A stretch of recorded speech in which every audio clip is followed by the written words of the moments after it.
હવે અત્યાર સુધી તો ભારતીય જનતા પાર્ટી વિધાનસભાની ચૂંટણી હોય કે લોકસભાની ત્યારે ધર્મની રાજનીતિ કરતી હતી, પરંતુ હવે સ્થાનિક સ્વરાજની ચૂંટણીઓ છે, શહેરના વિકાસની વાત કરવાની હોય, પોતાના વિઝનની વાત કરવાની હોય, પરંતુ જે સ્થાનિક સ્વરાજની ચૂંટણીની અંદર પણ હવે હિન્દુ મુસ્લિમનો મુદ્દો લઈ આવ્યા છે.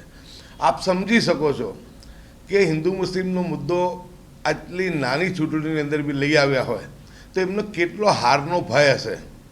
અને ભારતીય જનતા પાર્ટીને એવું લાગે છે કે આ વખતે ખાડિયાની 4 સીટ, દરિયાપુરની 4 સીટ, શાહપુરની 4 સીટ એટલે 12 સીટ ભારતીય જનતા પાર્ટી હારવા જઈ રહી છે. મારા શબ્દો આજે રેકોર્ડ કરી રાખજો, તમને 28 તારીખે કામમાં આવશે. એટલે કોઈક જગ્યા કોંગ્રેસ પાર્ટી હિન્દુ મુસ્લિમની વાત કરતી નથી, પરંતુ હાર ભાડી ગયેલા, કેમ કે બહુ ભૂંડી રીતે ભૂષણભટ્ટ હાર્યા છે જમાલપુર ખાડિયા. હવે જ્યારે પુત્રને લડાવવાની તૈયારી કરી રહ્યા હતા અને જ્યારે સ્થિતિ એમને જોઈ તો એમને લાગે છે કે પુત્રનું પણ હવે તો કાંઈ મેળ પડે એમ નથી. એટલે વર્ષોથી સત્તા ભોગવી છે એટલે એમને લાગે છે કે સત્તાના શાસન પર બેસાય એવું નથી.